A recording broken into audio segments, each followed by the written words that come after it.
উপস্থিতি হাজির দুর্লভপুরবাসী মনোযোগ দেন। অনেকগুলি কিয়ামতের আলামত আমি আপনাদেরকে শোনাইছি। আলামতে সুগরা শোনাইলাম, কিছু কিছু আলামতে সুগরা। এরপরে আসেন আলামতে কুবরা।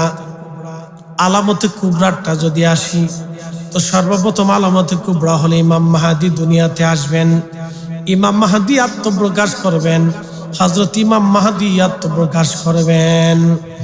ইমাম মাহাদি হবে হযরত ইমাম হাসান এবং হুসেন রাদিয়াল্লাহু আনহুমার রক্তে তিনি দুনিয়াতে আসবেন। ইমাম হাসান হুসেন রাদিয়াল্লাহু আনহুমার রক্ত হবেন তিনি। এই নসলে তেনার মা এবং তেনার বাবা।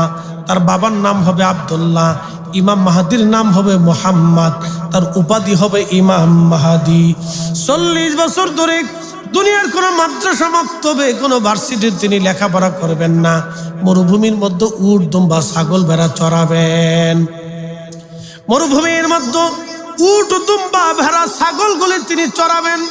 40 বছর পরে আমার রব আমার আল্লাহ তার যখন আত্মপ্রকাশ করাবেন, 40 বছর বয়স হয়ে যাবে, তখনই আমার আল্লাহ আমার রব এক রাতের ভিতরে তার কালবের মধ্যে আমার আল্লাহ রাব্বুল আলামিন আল্লাহর দুনিয়ার যত এলেম আছে সব এলেম ইমাম মাহাদির কালবের মধ্যে আল্লাহ ঢুকায় দিবে। একবার জোরে বলা যাবে কি মারহাবা। দুনিয়ার সমস্ত এলেম ইমাম মাহাদির কালবে আল্লাহ ঢুকাই দিবে। ইমাম মাহাদি আসবেন, হজ করতে থাকবেন। হজের মৌসুমে তার সাথে হাজিদের দেখা হবে। তার অ্যাটিটিউড, ভাবমূর্তি, তার চেহারা, তার বডির সবকিছু দেখার পরে সমস্ত হাজিরা চিন্তা করবে, আহা ইনি মনে হয় ইমাম মেহেদি। কিন্তু তার আগে সারা পৃথিবীতে মুসলমানরা বড় বিপদগ্রস্ত হবে, সারা মুসলমান নির্যাতিত হবে। এমন কোন জনপদ নাই যে জনপদে মুসলমান নির্যাতিত না হবে। হযরত ইমাম মাহাদিকে দেখার পরে মুসলমানরা তাকে প্রশ্ন করবে, আপনি কি ইমাম মেহেদি? তিনি প্রথমত কোনো উত্তর দেবেন না, তিনি পরিচয় দিতে চাবেন না। কিন্তু মুসলমানদের কান্নার কারণে ইমাম মাহাদি আলাইহিস সালাতু ওয়াস সালাম তিনি জবাব দিবেন, হ্যাঁ আমি মাহাদি, তোমরা কাতার করো। হজের মৌসুমে হজ শেষ করার পরে মুসলমানরা কাতার করবে, ওখান থেকে যুদ্ধ শুরু হয়ে যাবে। ইমাম মাহাদি আলাইহিস সালাম, ইমাম মাহাদির সাথে দাজ্জালের যুদ্ধ হবে। এরপরে দাজ্জালের আত্মপ্রকাশ হবে। দাজ্জালের এক হাতে জাহান্নাম থাকবে আর এক হাতে জাহান্নাম থাকবে। কি কঠিন পরিণতি হবে দাজ্জালের সময়। কোটি কোটি মুসলমান বেঈমান হয়ে যাবে সেই দিন। দাজ্জাল হাতের মধ্যে দেখাই দিবে, এই যে দেখো জান্নাত, এই যে দেখো জাহান্নাম। যে আমাকে খোদা মানবা তাকে আমি জান্নাত দিব, যে আমাকে খোদা না মানবা আমি তাকে জাহান্নাম দিব। কিন্তু তাকে যে খোদা না মানবে সেই জান্নাতে চলে যাবে, তাকে যে খোদা মানবে সে জাহান্নামে চলে যাবে। ওই সময় বহু মুসলমানের ঈমান নষ্ট হয়ে যাবে। কিছু মুসলমান আল্লাহর দয়ায় বেঁচে থাকবে, যারা দাজ্জালের ভয়ে ঈমান হারা হবে না, তারা দাজ্জালকে মেনে নেবে না, দাজ্জালকে মেনে নেবে না। একসাথে জোরে বলা যাবে কি আল্লাহু আকবার। পৃথিবীর মধ্যে সবচেয়ে ভয়াবহ ফিতনা হলো দাজ্জালের ফিতনা। পৃথিবীর মধ্যে সবচেয়ে ভয়াবহ ফিতনা হলো দাজ্জালের ফিতনা। এত ভয়াবহ ফিতনা হবে দাজ্জালের ফিতনা, এত বড় ভয়াবহ হবে দাজ্জালের ফিতনা, এত কঠিন ভয়াবহ হবে, মারাত্মক ভয়াবহ হবে দাজ্জালের ফিতনা, খুবই ভয়াবহ। অসংখ্য মানুষ ঈমান হারা হয়ে যাবে। ইমাম মাহদির সাথে দাজ্জালের বহু যুদ্ধ হবে। তাম পৃথিবী ঘুরবে দাজ্জাল, তাম পৃথিবী ঘুরে আসিয়া মদিনাতুল মুনাওয়ারায় ঢোকার জন্য চেষ্টা করবে। কিন্তু শুধুমাত্র আমার আল্লাহ মদিনাকে হেফাজত করবে। বর্তমান মদিনা ইউনিভার্সিটির পিছনে একটা পাহাড় আছে। এই পাহাড়ের উপরে সৌদির বাদশাহ বাড়ি বানাইছে। আরবের এই উপর পাহাড় আছে, মদিনার সীমানার পাশে পাহাড় আছে। এই পাহাড়ের উপরে আরবের বাদশাহ বাড়ি বানাইছে। ওই পাহাড়ের কোণে এসে দাজ্জাল দাঁড়াবে। ওইখানে দাঁড়ানোর পরে ওইখান থেকে দাজ্জাল উকিয়ে দিবে মদিনায় ঢোকার জন্য। আর আল্লাহর রহমতের ফেরেশতারা দাজ্জালকে লাঠি দিয়ে তলোয়ার দিয়ে আঘাত করে পিটায় দাজ্জালকে তাড়ায় দিবে। মদিনার ফেরেশতারা মদিনা পায়, মদিনার সীমানার ভিতরে দাজ্জাল ঢুকতে পারবে না। একবার জোরে বলা যাবে ইয়া রাসূলুল্লাহ।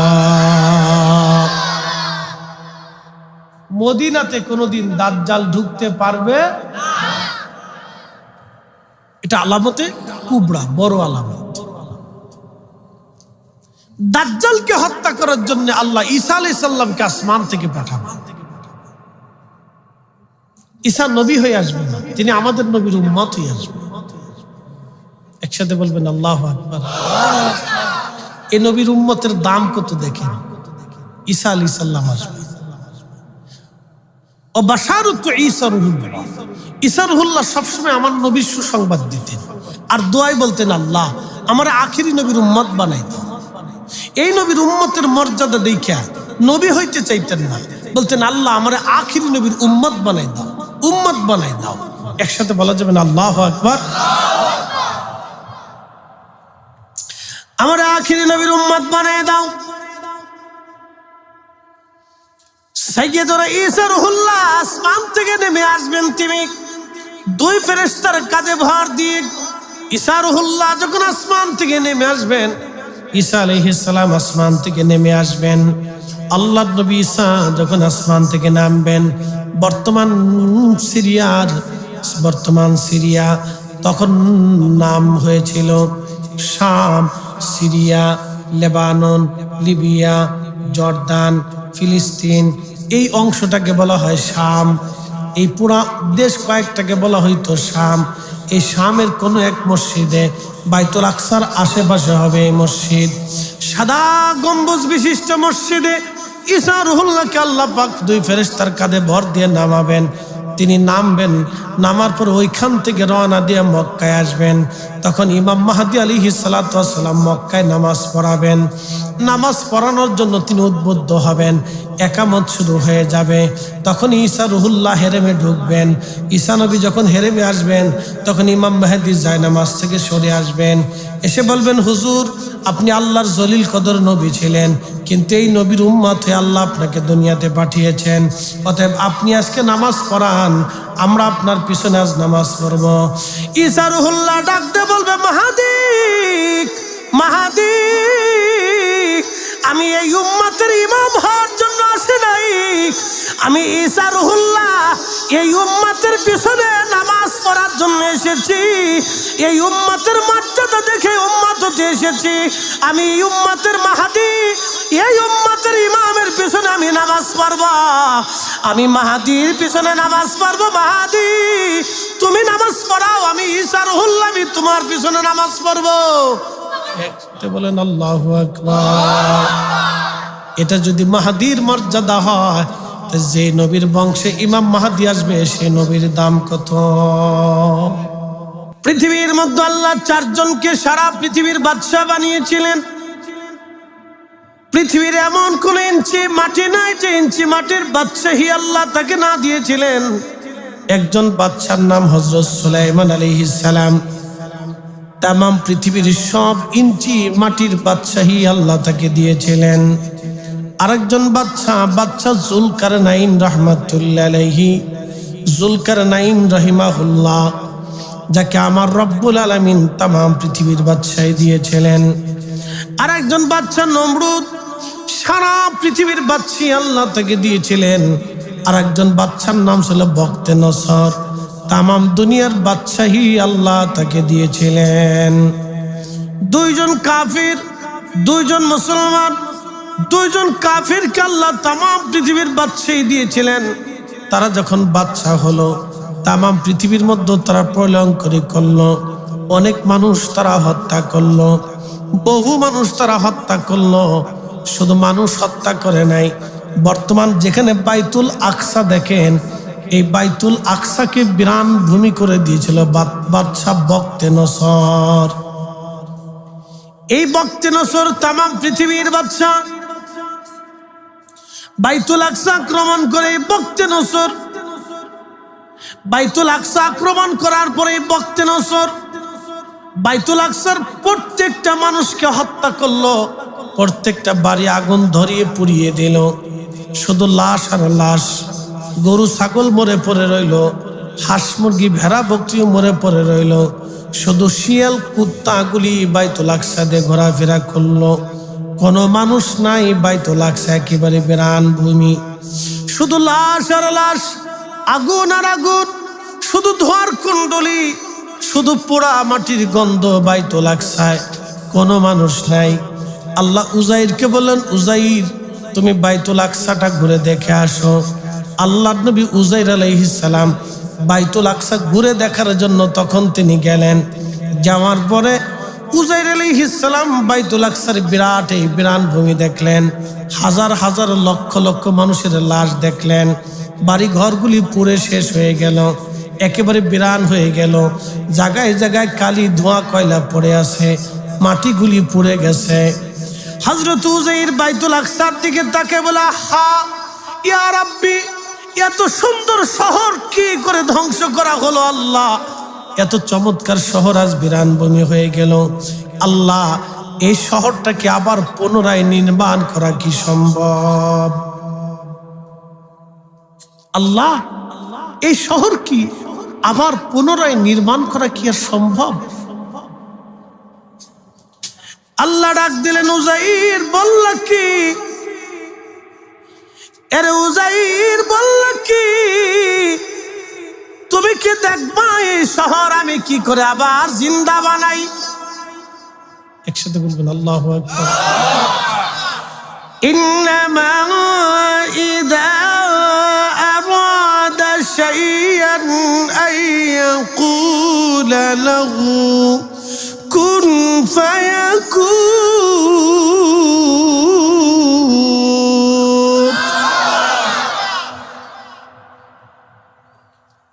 আল্লাহ যখন কোনো কিছু সৃষ্টি করার ইচ্ছা করে, এরাদা করে, চিন্তা করে যে আমি এটা সৃষ্টি করব, শুধু বলে দেন কোন হয়ে যাও, ফায়াকুন, সাথে সাথে হয়ে যায়। একটা সেকেন্ডও দেরি হয় না। একসাথে বলবেন কি আল্লাহু আকবার। সারা পৃথিবীর 4 জন বাদশা আল্লাহ বানাইলেন, তার ভিতরে একজন বখতে নসর। বখতে নসর বলা হতো তাকে। সে প্রতাপশালী একজন বাদশা, খালি মানুষ হত্যা করত, খুন খারাপি করত। বুঝতে পারতেছেন, বাইতুল আকসার লক্ষ লক্ষ মানুষ সে মেরে ফেলে দিল। শুধু লাশ আর লাশ। নবী উজাইর চিন্তায় পড়ে গেলেন, ইয়া রব, এত সুন্দর শহর আবার কি করে নির্মাণ করা সম্ভব? এই হযরত উজাইর আলাইহিস সালাতু ওয়াস সালাম কে আল্লাহ বলেন, উজাইর তুমি দেখবা এই সুন্দর শহর আমার আল্লাহ কেমনে বানায়। উজাইর বললেন, হ্যাঁ রব, আমি দেখতে চাই। উজাইর আলাইহিস সালামের সাথে একটা গাধা ছিল, পাশে একটা গাছ ছিল। এই গাছের সাথে উজাইর গাধাটা বাঁধলেন। সাথে নেওয়া ছিল 1 পেয়ালা পানি আর কিছু খেজুর। সাথে নিয়েছিলেন তিনি আঙ্গুরের রস আর কিছু রুটি নিয়েছিলেন। উজাইর পাশে রেখে দিলেন। উনি যখন গেলেন তখন ছিল সকালবেলা। চিন্তা করলেন, বহু পথ আসছি, এই গাছের নিচে একটু বিশ্রাম করি। গাছের নিচে বিশ্রাম করতে বসলেন, ঘুমিয়ে পড়লেন। ঘুমের সঙ্গে সঙ্গে আল্লাহ নবী উজাইরকে আমার আল্লাহ সাথে সাথে জান কবজ করে নিয়ে চলে গেলেন। একবার জোরে বলা যাবে কি আল্লাহু আকবার। মৃত্যু দেয় কে? আল্লাহ বললেন, হে আমার বান্দা, তুমি শোনো, কোন সময়, কোন কালে, কখন, কোন স্থানে তুমি মারা যাবা তুমি নিজেও জানো না। তুমি কখন, কোন জায়গা, কোন অবস্থায় তুমি মারা যাবা মানুষ জানে না। সে কোথায়, কোন জায়গা মারা যাবে। ইন্নাল্লাহা ইনদাহু ইলমুস সাআ, কিয়ামত কবে হবে মানুষ জানে না। ওয়ায়ুনাজ্জিলুল গায়স, বৃষ্টি কখন হবে মানুষ জানে না। গতকাল কেউ বৃষ্টি হয়েছে, ঠিক আছে না ভাই? কিন্তু কেউ জানে না কখন বৃষ্টি হবে। মানুষ জানে না কখন বৃষ্টি হবে, কিয়ামত কখন হবে মানুষ যাবে না। ইন্নাল্লাহা ইনদাহু ইলমুস সাআ, কিয়ামত কখন হবে আল্লাহ ছাড়া কেউ জানে না। ওয়া ইউনাজ্জিলুল গায়স, বৃষ্টি কখন হবে আল্লাহ ছাড়া কেউ জানে না।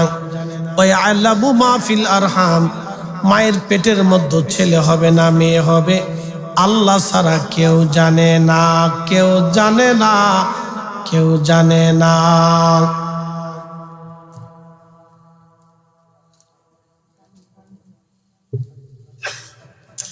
এরপর আল্লাহ বলেন ওমা তাদরি নাফসুম মাযা তাকসিবু গাদা, আগামী মুহূর্তে আপনার কপালে কি আছে, কি আপনি খাবেন আপনি নিজেও জানেন না। আপনার বরাতে কি লেখা আছে, অ্যাক্সিডেন্ট করবেন না বেঁচে থাকবেন, না অঙ্গহানি হবে, না খাবেন না পাগল হবেন। আপনার বরাতে কি লেখা আছে আপনি নিজেও জানেন না। এরপরে আল্লাহ বলেন ওয়ামা তাদরি নাফসুম বিআইয়ি আরদিন তামুত, মানুষ জানে না কোথায় কোন জায়গায় সে মারা যাবে, কখন কোন হালতে মারা যাবে মানুষ জানে না। এরপর আল্লাহ বলেন ইন্নাল্লাহা আলিমুন খাবীর, নিশ্চয় আমার রব সর্বজ্ঞ খবরদাতা। আমার নবী আল্লাহর মতো জানলেওয়ালা কেউ নাই, আর আমার আল্লাহর মতো খবর দেনেওয়ালা কেউ নাই। তবে আল্লাহ নবীদেরকে খবর জানাইতেন, এই জন্য নবীদেরকে বলা হয় গায়েবকে খবর দেনেওয়ালা। কথা কন না কে, ঠিক কিনা? নবীরা গায়েবের খবর দেনেওয়ালা, গায়েবকে খবর দেনেওয়ালা, গায়েবের খবর দেনেওয়ালা, তাকে নবী বলা হয়। নবী, আমাদের নবী গায়েবের খবর দেনেওয়ালা। প্রশ্ন রাখতে পারেন ফরিদি হুজুর কিভাবে? আমি আপনাকে আয়াতগুলির ব্যাখ্যা শোনাই।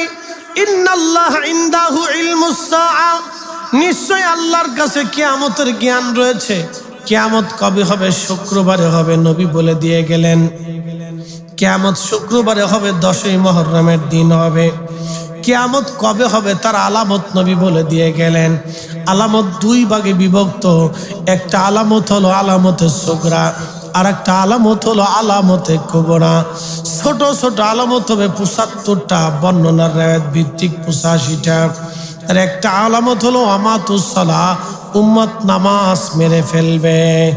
আজকে যারা 8 টাকার তারাবি বানাইছে, ওরা 20 টাকার তারাবির ভিতর থেকে 12 রাকাত তারাবি চুরি করেছে।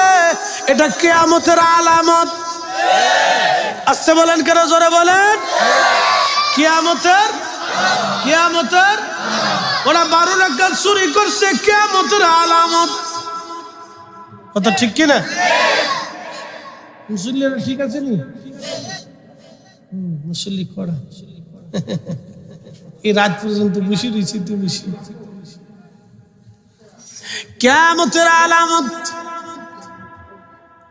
ওয়ামাতুস সালাহ, প্রথমত নামাজ মেরে ফেলবে তারা, এটা কিয়ামতের আলামত।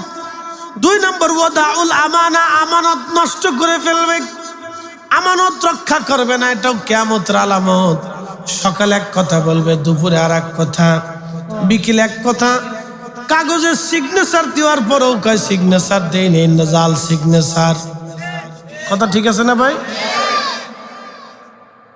আর আগের যুগের মানুষের জবানের কত দাম ছিল, একবার যা বলছে তো বলে ফেলছে। কিয়ামতের আলামত এখন শুরু হয়ে গেছে। কিয়ামতের আলামত, মানুষ ওয়াদাউল আমানা, আমানত নষ্ট করে ফেলবে। এরপরে নবীজি বললেন আমার উম্মত আরো শুনে নাও, তোমরা নিজের পিতাকে দূরে সরাইয়া বন্ধু বান্ধবকে আপন মনে করবে, বাবাকে পর মনে করবে, বন্ধু বান্ধবকে আপন মনে করবে। কিয়ামতের আলামত, নিজের স্ত্রীর আনুগত্য করতে যেয়া নিজের মাকে কষ্ট দেবে, কিয়ামতের আলামত। স্ত্রীর আনুগত্য করবে, মাকে কষ্ট দেবে, কিয়ামতের আলামত। ও আমার উম্মত, তোমরা শুনিয়া নাও, সমাজে অন্যায় বিচার হবে, ন্যায় বিচার পাওয়া যাবে না। সমাজে অন্যায় বিচার হবে। বর্তমান 68,000 গ্রাম আছে, প্রায় 5,000 পর্যন্ত ইউনিয়ন আছে, 5,000 ইউনিয়নে 5,000 চেয়ারম্যান আছে, 5,000 ইউনিয়নে অন্তত 15,000 থেকে 20,000 মেম্বার আছে। কথা ঠিক আছে না ভাই? কয়টা ওয়ার্ডে কয়টা মেম্বার, কয়জন চেয়ারম্যান আমাদের বাংলাদেশে, কয়টা ইউনিয়নে ঠিক মতো বিচার হয় বলেন তো? পক্ষের টানে, মতের টানে, আত্মীয়তার টানে, পয়সার জোরে বিচার আচার হয়। কথা বলেন ঠিক কিনা? কিয়ামতের আলামত, জোরে বলেন কিয়ামতের আলামত। আমার কথা না, আল্লাহ রাসূল বলছেন কিয়ামতের আলামত, এগুলি কিয়ামতের আলামত। ডিভোর্সের সংখ্যা বাড়বে। ডিভোর্স বুঝছেন? তালাক, তালাক, নারীরা তালাক দিবে, পুরুষে তালাক দিবে, কথায় কথায় তালাক দিবে, কিয়ামতের আলামত। হবিগঞ্জের আদালতে যাবেন, বাংলাদেশের যতগুলি আদালতে যাবেন, যাই দেখবেন শুধু বেশিরভাগ তালাকের মামলা, তালাকের মামলা, তালাকের মামলা, বউ পিটানোর মামলা, যৌতুকের মামলা, কিয়ামতের আলামত। কথা বলেন ঠিক কিনা? আমি বলিনি, আল্লাহ রাসূল বলেছেন কিয়ামতের আলামত প্রকাশ্যে বেহায়াপনা হবে। কিয়ামতের Ramna park, botanical garden, sea beach গুলিতে, পৃথিবীর যেখানে যাবেন সেইখানে দেখবেন প্রকাশ্যে নারী পুরুষের বেহায়াপনা, কিয়ামতের আলামত।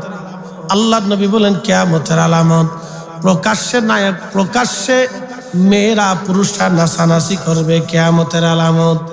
হাতে হাতে মোবাইলের মাধ্যমে আপনার হাতের মধ্যে দিয়ে দিল, একবারে নারীরা প্রকাশ্যে নাচানাচি করে, বেহায়াপনা করে, পুরুষ নাচানাচি করে, কিয়ামতের আলামত। বাদ্যযন্ত্র এত পরিমাণে হবে, মানুষ বাদ্যযন্ত্র নিয়ে পড়ে থাকবে, কিয়ামতের আলামত। আপনি মোবাইল খুললেই বাদ্যযন্ত্র আসে। কথা ঠিক আছে না? মোবাইলের রিংটোন বাজলো, বাদ্যযন্ত্র আসে, কিয়ামতের আলামত। এইগুলি কিয়ামতের আলামত। আল্লাহর নবী আরো বলে দিলেন, ও আমার উম্মত, সুদের প্রচলন এত পরিমাণে হবে, আমার উম্মত কেউ সুদ মুক্ত হতে পারবে না। কেউ সরাসরি সুদ খাবে, আর না হয় কেউ সুদের জন্য সাহায্য করবে, আর না হয় কেউ সুদেরকে লেখালেখি করবে, আর না কেউ সুদের চাকরি করবে, আর না কেউ সুদের জন্য কেউ কাউকে মানে কি বলে সুদ নেওয়ার জন্য কেউ কাউকে অনুপ্রেরণা দিবে, আর না সুদওয়ালার সাথে আত্মীয়তা করবে, আর না সুদওয়ালার বাড়ি খাওয়া দাওয়া করবে, আর না সুদওয়ালার সাথে লেনদেন করবে। কিয়ামতের আলামত, কিয়ামতের আলামত। এটা কি আমি বলছি না রাসূল করিম বলছে? আল্লাহ রাসূল বলছেন কিয়ামতের আলামত। আল্লাহর নবী বলেন, আমার উম্মত তোমরা শুনিয়া নাও, মানুষের হঠাৎ মৃত্যু বাড়বে। সকালবেলা একসাথে নাস্তা টাস্তা করবা, গল্প গুজব করবা, তুমিও বাড়ি আসবা, সেও বাড়ি যাবে, বাড়ি আসার পরে শুনবা সে মারা গেছে।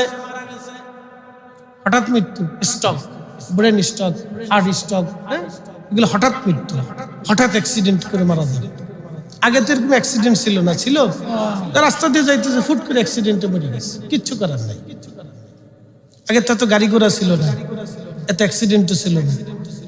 দীর্ঘদিন মানুষ বাঁচত, বহুদিন মানুষ বেঁচে থাকতো, হার্টের কোনো রোগী ছিল না। 2 নম্বরে ফার্ম অয়েল খাইতো না, 3 নম্বর ভেজাল খাইতো না, আবিজাবি খাইতো না, তারা ফ্রেশ জিনিস খাইতো, না খেয়ে থাকতো, কিন্তু ভালো জিনিস খাইতো, যার কারণে তাদের হার্টের রোগ ছিল না, প্রেশার ছিল না, ডায়াবেটিস ছিল না, তাদের ওই ব্রেন স্ট্রোক ছিল না, হঠাৎ তারা মারা যেত না। এখন মানুষ হঠাৎ মারা যায়। এই হঠাৎ মৃত্যু, নবীজি বলছেন হঠাৎ মৃত্যুর সংখ্যা বাড়বে, কিয়ামতের আলামত। তো ঠিক তাই চলতেছে, আল্লাহ রাসূল যা বলেছে তাই ঠিক। কথা বলেন ঠিক না বেঠে? এ নবীর উম্মতেরা শুনিয়া যান, দুর্লভপুরবাসী, কিয়ামতের আলামত শুনাইতেছি আপনাদেরকে, কিয়ামতের আলামত। সাহাবী বলেন, ইয়া রাসূলুল্লাহ, মাতাস সাআ, কিয়ামত কোন দিন হবে? নবীজি বললেন, শোনো, রাষ্ট্রের প্রশাসকরা, রাষ্ট্রযন্ত্রের যারা থাকবে, রাষ্ট্রের কর্মকর্তা কর্মচারী যারা হবে, তারা রাষ্ট্রের সম্পদকে, রাষ্ট্রের অর্থকে নিজের অর্থ মনে করে ভোগ দখল করে চুরি চাপটামি করে খাবে। যখন রাষ্ট্রের কর্মকর্তা কর্মচারীরা রাষ্ট্রের সম্পদ, জনগণের সম্পদ নিজের সম্পদ মনে করে চুরি করে খাবে, তখন তুমি দুনিয়ার চাইতে কবর উত্তম হবে, আর তুমি কিয়ামতের জন্য অপেক্ষা করবে। ওই সময় ভাববে কিয়ামত কাছে গেছে। আজকে বোঝা গেল তাই কিয়ামত আর বেশি দিন দেরি নাই। কথা কন। রাষ্ট্রের কর্মকর্তা কর্মচারী কর্মচারীরা রাষ্ট্রের হক, জনগণের হক মেরে মেরে খাবে। যখন তুমি দেখবা তখন দুনিয়ার থেকে কবর তোমার চাইতে উত্তম হবে। আর তুমি ওই সময় কিয়ামতের অপেক্ষা করবে। শোনো, ওই সময় আসমান থেকে তাসবির দানা ছিঁড়ে গেলে যেইভাবে টপ টপ করে এক একটা দানা পড়তে থাকে, আসমান থেকে এরকম গরম হাওয়া আসবে, বৃষ্টি বর্ষণ না হয়ে পাথর বর্ষিত হবে, ভূমিকম্প বাড়বে, ভূমিধস হবে, টর্নেডো বৃষ্টি হবে, বন্যা সাইক্লোন হবে, দুর্ভিক্ষ মহামারী আসবে, নানান ধরনের জটিল জটিল রোগ আসতে থাকবে। চলছে না? কয়দিন আগে করোনা আসছে, আবার নতুন সামনে আরেকটা আসতেছে, অপেক্ষা করে। যে কোনো সময় বিশ্বযুদ্ধ লাগবে, সারা পৃথিবীতে যুদ্ধের ডঙ্কা বাজতেছে। আমরাও একেবারে ঝুঁকি মুক্ত না, আমাদের দেশও ঝুঁকির ভিতরে পড়ে গেছে, কঠিন ঝুঁকির মধ্যে আছি আমরা। কোন দিক থেকে কি হয়ে যায় জানি না। কোন সাম্রাজ্যবাদের চোখের কড়া নজরে পড়ে যে আমাদের দেশের গৃহযুদ্ধ লেগে যায়, তারও কোনো হিসাব নাই।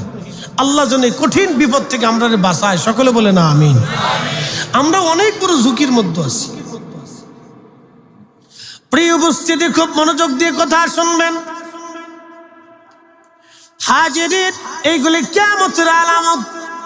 প্রিয় নবীজি বলেন, আমার উম্মতেরা, আমার আরবের যারা ছাগল চড়াইতো, বকরি চড়াইতো, মেষ দুম্বা চড়াইতো, তারা একসময় অনেক বড় বড় প্রাসাদ বানানোর জন্য প্রতিযোগিতা করবে।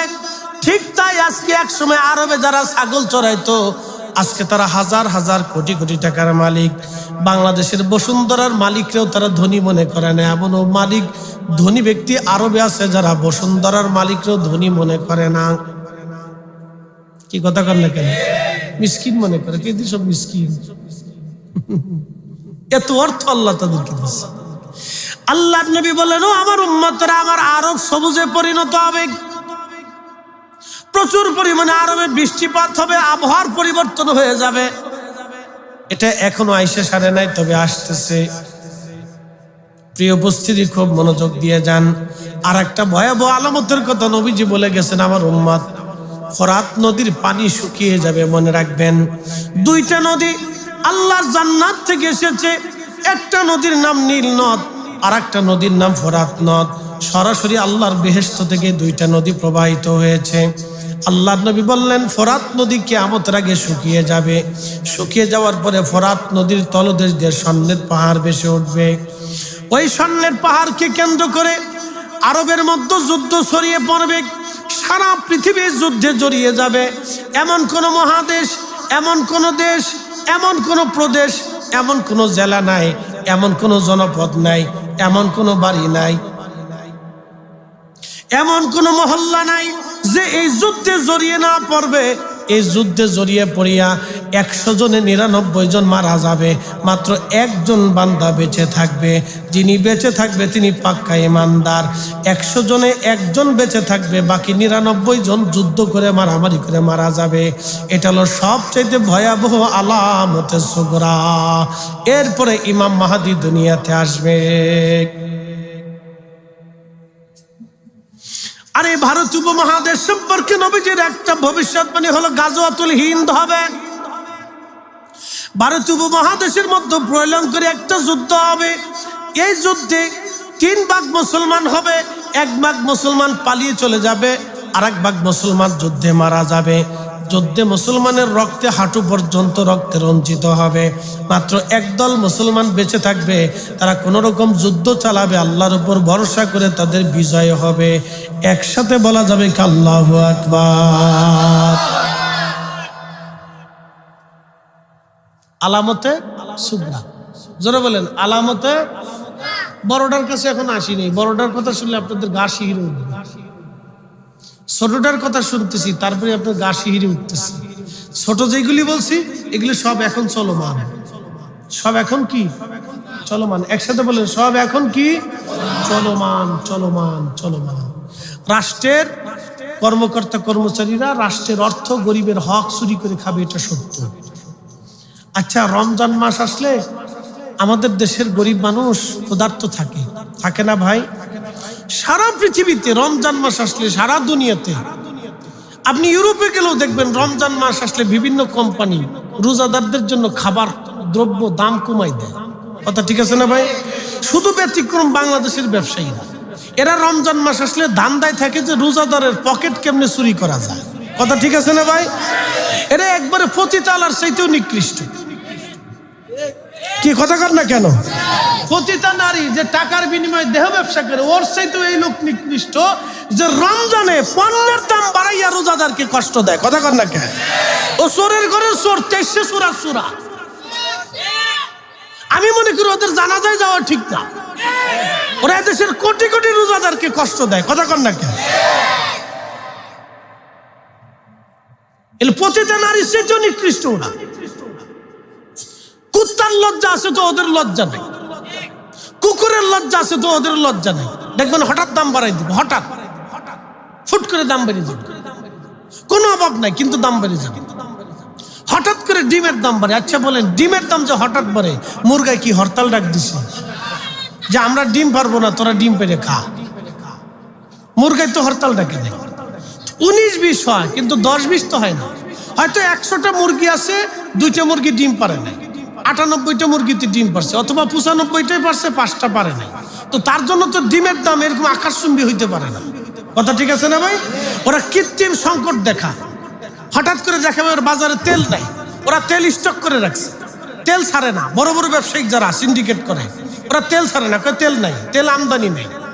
তো হঠাৎ যখন তেল ছাড়ে না, তখন ওরা তেলের দাম বাড়ায় দেয়। তো খুচরা ব্যবসায়ীরা বেশি দামে তেল কিনে আনতে হয়, তো ওরা কি করবে? ওরা তো আর ভাও বিক্রি করবে না। আমি খুচরা ব্যবসায়ীদের দোষ দেবো না, এদের দোষ আমি দেই না। যারা সাধারণ ব্যবসায়ী তাদের কোনো দোষ নাই। ব্যবসায়িকরা, বড় বড় ব্যবসায়িকরা হঠাৎ করে মনে করেন ডিম স্টক করে, চিনি স্টক করে ফেলায়, এরপরে তেল স্টক করে, ডাল স্টক করে। কারণ এই খেজুর স্টক করবে। রমজানে লাগে হলো তেল, চিনি, ডাল, ছোলা, মুসুরি, চাল, ডাল, এই যে নিত্যপণ্য জিনিস, সেটা রমজানে বেশি লাগে। কারণ রমজানে সবাই একটু ভালো মন্দ ইফতার করতে চায়। কথা ঠিক আছে না ভাই? যে ভিখারি ভিক্ষা করে খায়, তারও তো একটু ভালো মন্দ ইফতার করতে মন চায়, চায় না ভাই? আমরা যারা আছি, যারা ধনী আছে, তারা কিন্তু গরিবদেরকে চাল, ডাল, এই বিভিন্ন পণ্য সামগ্রী কি করে? গিফট করে, দান করে, সদকা করে, অথবা তাদেরকে হাদিয়া পাঠায়, যেটাই বলে। তো তাদের কাছে হাদিয়া দেয় যে তোমরা এটা দিয়ে ইফতার করো, খাও। তো ওরা হঠাৎ করে যখন দাম বাড়ায় দেয়, মনে করেন কেজিতে 1 টাকা বাড়লেও হাজার হাজার কোটি টাকার মালিক ওরা হয়ে যায়। ওরা পতিতার চাইতেও খারাপ। জোরে জোরে বলেন, জোরে বলেন। কুত্তার লজ্জা আছে তো ওদের লজ্জা নেই। ওরা এই সমস্ত গরিব মানুষের হক চুরি করে খায়। আমি মনে করি, কি কথা কর না কেন? সৌদি আরবের মতো টাস টাস করে ধরে ধরে যদি হাত কেটে দেওয়া যেত, তাহলে এই চুরি বন্ধ হয়ে যেত। কি কথা কেন? জোরে বলেন। যদি সৌদি আরবের মতো ধরে টাস করে হাত কেটে দেওয়া যেত, তাহলে পরে মনে করেন যে চুরি বন্ধ হয়ে যেত, এই চুরি চুপটামি চলতো না, একবারে সহজ হয়ে যেত। তাহলে কোনো চুরি করতো না, সবাই ডরাইতো যে হাত বাইসে থাকে, হাত থাকতাও বলো তো, ওই চুপটামির দরকার নাই। প্রিয় উপস্থিতি, কি বলার আছে? বলার তো কোনো ভাষা নাই। এগুলি কিয়ামতের আলামত বাবাজি, কিয়ামত সন্নিকটে। খুব কঠিন পরিস্থিতির মধ্যে আমরা আল্লাহ আমরা রিসালাইতে, সেটা কিয়ামতের আলামত। আল্লাহ নবী যাহা যা বলছেন তাহা তা হবে, এটাই সত্য। প্রিয় উপস্থিতি হাজির, দুর্লভপুরবাসী মনোযোগ দেন। অনেকগুলি কিয়ামতের আলামত আমি আপনাদেরকে শোনাইছি। আলামতে সুগরা শোনাইলাম, কিছু কিছু আলামতে সুগরা। এরপরে আসেন আলামতে কুবরা। আলামতে কুবরাটা যদি আসি, তো সর্বপ্রথম আলামতে কুবরা হলে ইমাম মাহাদি দুনিয়াতে আসবেন। ইমাম মাহাদি আত্মপ্রকাশ করবেন। হযরত ইমাম মাহাদি আত্মপ্রকাশ করবেন। ইমাম মাহাদি হবে হযরত ইমাম হাসান এবং হুসেন রাদিয়াল্লাহু আনহুমার রক্তে তিনি দুনিয়াতে আসবেন। ইমাম হাসান হুসেন রাদিয়াল্লাহু আনহুমার রক্ত হবেন তিনি। এই নসলে তেনার মা এবং তেনার বাবা। তার বাবার নাম হবে আব্দুল্লাহ, ইমাম মাহাদির নাম হবে মুহাম্মদ, তার উপাধি হবে ইমাম মাহাদি। 40 বছর ধরে দুনিয়ার কোনো মাদ্রাসা মাক্তবে, কোনো ভার্সিটিতে তিনি লেখাপড়া করবেন না। মরুভূমির মধ্যে উট, দুম্বা, ছাগল, ভেড়া চড়াবেন। মরুভূমির মধ্যে উট, দুম্বা, ভেড়া, ছাগলগুলি তিনি চড়াবেন। 40 বছর পরে আমার রব, আমার আল্লাহ তার যখন আত্মপ্রকাশ করাবেন, 40 বছর বয়স হয়ে যাবে, তখনই আমার আল্লাহ, আমার রব এক রাতের ভিতরে তার কালবের মধ্যে আমার আল্লাহ রাব্বুল আলামিন, আল্লাহর দুনিয়ার যত এলেম আছে সব এলেম ইমাম মাহাদির কালবের মধ্যে আল্লাহ ঢুকায় দিবে। একবার জোরে বলা যাবে কি মারহাবা। দুনিয়ার সমস্ত ইলম ইমাম মাহাদির কালবে আল্লাহ ঢুকাই দিবে। ইমাম মাহাদি আসবেন, হজ করতে থাকবেন। হজের মৌসুমে তার সাথে হাজিদের দেখা হবে। তার অ্যাটিটিউড, ভাবমূর্তি, তার চেহারা, তার বডির সবকিছু দেখার পরে সমস্ত হাজিরা চিন্তা করবে, আহা ইনি মনে হয় ইমাম মেহেদী। কিন্তু তার আগে সারা পৃথিবীতে মুসলমানরা বড় বিপদগ্রস্ত হবে, সারা মুসলমান নির্যাতিত হবে। এমন কোন জনপদ নাই যে জনপদে মুসলমান নির্যাতিত না হবে। হযরত ইমাম মাহদীকে দেখার পরে মুসলমানরা তাকে প্রশ্ন করবে, আপনি কি ইমাম মেহেদী? তিনি প্রথমত কোনো উত্তর দেবেন না, তিনি পরিচয় দিতে চাবেন না। কিন্তু মুসলমানদের কান্নার কারণে ইমাম মাহদী আলাইহিস সালাতু ওয়াস সালাম তিনি জবাব দিবেন, হ্যাঁ আমি মাহদী, তোমরা কাতার করো। হজের মৌসুমে হজ শেষ করার পরে মুসলমানরা কাতার করবে, ওখান থেকে যুদ্ধ শুরু হয়ে যাবে। ইমাম মাহদী আলাইহিস সালাম, ইমাম মাহদীর সাথে দাজ্জালের যুদ্ধ হবে। এরপরে দাজ্জালের আত্মপ্রকাশ হবে। দাজ্জালের এক হাতে জাহান্নাম থাকবে আর এক হাতে জাহান্নাম থাকবে। কি কঠিন পরিণতি হবে দাজ্জালের সময়। কোটি কোটি মুসলমান বেঈমান হয়ে যাবে সেই দিন। দাজ্জাল হাতের মধ্যে দেখাই দিবে, এই যে দেখো জান্নাত, এই যে দেখো জাহান্নাম। যে আমাকে খোদা মানবা তাকে আমি জান্নাত দিব, যে আমাকে খোদা না মানবা আমি তাকে জাহান্নাম দিব। কিন্তু তাকে যে খোদা না মানবে সেই জান্নাতে চলে যাবে, তাকে যে খোদা মানবে সে জাহান্নামে চলে যাবে। ওই সময় বহু মুসলমানের ঈমান নষ্ট হয়ে যাবে। কিছু মুসলমান আল্লাহর দয়ায় বেঁচে থাকবে, যারা দাজ্জালের ভয়ে ঈমান হারা হবে না, তারা দাজ্জালকে মেনে নেবে না, দাজ্জালকে মেনে নেবে না। একসাথে জোরে বলা যাবে কি আল্লাহু আকবার। পৃথিবীর মধ্যে সবচেয়ে ভয়াবহ ফিতনা হলো দাজ্জালের ফিতনা। পৃথিবীর মধ্যে সবচেয়ে ভয়াবহ ফিতনা হলো দাজ্জালের ফিতনা। এত ভয়াবহ ফিতনা হবে দাজ্জালের ফিতনা, এত বড় ভয়াবহ হবে দাজ্জালের ফিতনা, এত কঠিন ভয়াবহ হবে, মারাত্মক ভয়াবহ হবে দাজ্জালের ফিতনা, খুবই ভয়াবহ। অসংখ্য মানুষ ঈমান হারা হয়ে যাবে। ইমাম মাহদীর সাথে দাজ্জালের বহু যুদ্ধ হবে। তাম পৃথিবী ঘুরবে দাজ্জাল, তাম পৃথিবী ঘুরে আসিয়া মদিনাতুল মুনাওয়ারায় ঢোকার জন্য চেষ্টা করবে। কিন্তু শুধুমাত্র আমার আল্লাহ মদিনাকে হেফাজত করবে। বর্তমান মদিনা ইউনিভার্সিটির পিছনে একটা পাহাড় আছে। এই পাহাড়ের উপরে সৌদির বাদশাহ বাড়ি বানাইছে। আরবের এই উপর পাহাড় আছে, মদিনার সীমানার পাশে পাহাড় আছে। এই পাহাড়ের উপরে আরবের বাদশাহ বাড়ি বানাইছে। ওই পাহাড়ের কোণে এসে দাজ্জাল দাঁড়াবে। ওইখানে দাঁড়ানোর পরে ওইখান থেকে দাজ্জাল উকিয়ে দিবে মদিনায় ঢোকার জন্য।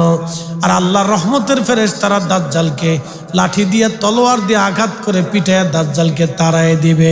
মদিনার ফেরেশতারা মদিনা পায়, মদিনার সীমানার ভিতরে দাজ্জাল ঢুকতে পারবে না। একবার জোরে বলা যাবে কে ইয়া রাসূলুল্লাহ। মদিনাতে কোনোদিন দাজ্জাল ঢুকতে পারবে না। এটা আলামতে কুবরা, বড় আলামত। দাজ্জালকে হত্যা করার জন্য আল্লাহ ঈসা আলাইহিস সালামকে আসমান থেকে পাঠাবেন। ঈসা নবী হয়ে আসবেন না, তিনি আমাদের নবীর উম্মত হয়ে আসবেন। একসাথে বলবেন আল্লাহু আকবার। এই নবীর উম্মতের দাম কত দেখেন। ঈসা আলাইহিস সালাম আসবেন। ও বাশারুত ঈসা রুহুল্লাহ, ঈসা রুহুল্লাহ সবসময় আমার নবীর সুসংবাদ দিতেন আর দোয়াই বলতেন, আল্লাহ আমার আখিরি নবীর উম্মত বানাই দাও। এই নবীর উম্মতের মর্যাদা দেখিয়া নবী হইতে চাইতেন না, বলতেন আল্লাহ আমার আখিরি নবীর উম্মত বানাই দাও, উম্মত বানাই দাও। একসাথে বলা যাবে না আল্লাহু আকবার। আমার আখিরি নবীর উম্মত বানাই দাও। সাইয়্যিদুনা ঈসা রুহুল্লাহ আসমান থেকে নেমে আসবেন। তিনি দুই ফেরেশতার কাঁধে ভর দিয়ে ঈসা রুহুল্লাহ যখন আসমান থেকে নেমে আসবেন, ঈসা আলাইহিস সালাম আসমান থেকে নেমে আসবেন। আল্লাহ নবী ঈসা যখন আসমান থেকে নামবেন, বর্তমান সিরিয়া তখন নাম হয়েছিল শাম, সিরিয়া, লেবানন, লিবিয়া, জর্দান, ফিলিস্তিন, এই অংশটাকে বলা হয় শাম। এই পুরা দেশ কয়েকটাকে বলা হইতো শাম। এই শামের কোনো এক মসজিদে, বাইতুল আকসার আশেপাশে হবে এই মসজিদ। সাদা গম্বুজ বিশিষ্ট মসজিদে ঈসা রুহুল্লাহকে আল্লাহ পাক 2 ফেরেশতার কাঁধে ভর দিয়ে নামাবেন।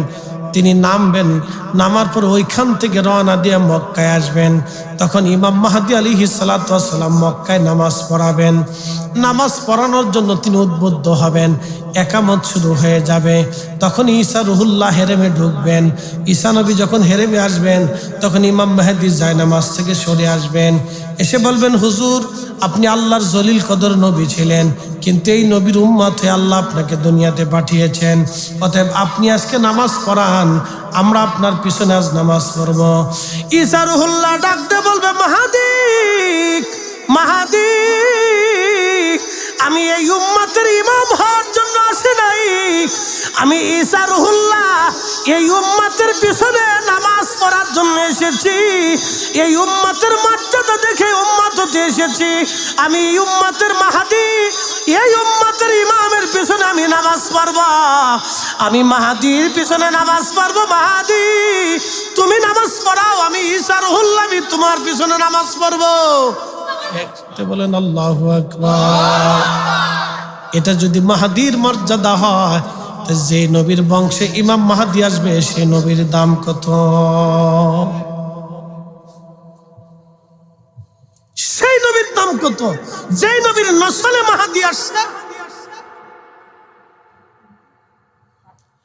তাহলে সেই নবীর দাম কত? সেই নবীর মর্যাদা কত? হাজিরিন, সেই প্যারা নবীর মর্যাদা কত? ও মুসলমান, আল্লাহু আকবার। ইমাম মাহাদী নামাজ পড়াবেন, ঈসা রুহুল্লাহ দুনিয়াতে আসবেন। ওইখান থেকে সরাসরি ইমাম ঈসা রুহুল্লাহ মদিনাতুল মুনাওয়ারায় এসে আল্লাহর নবীজির রওজা মুবারকের পাশে দাঁড়ায়া নবীজিকে সালাম দিবে। আল্লাহর নবী তখনই সালামের জবাব দেবে। লক্ষ লক্ষ হাজিরা আমার নবীর সালামের জবাব তখন শুনতে পারবে। চিৎকার মেরে জোরে বলেন আল্লাহু আকবার। শ্রেষ্ঠ নবী দিলাম রে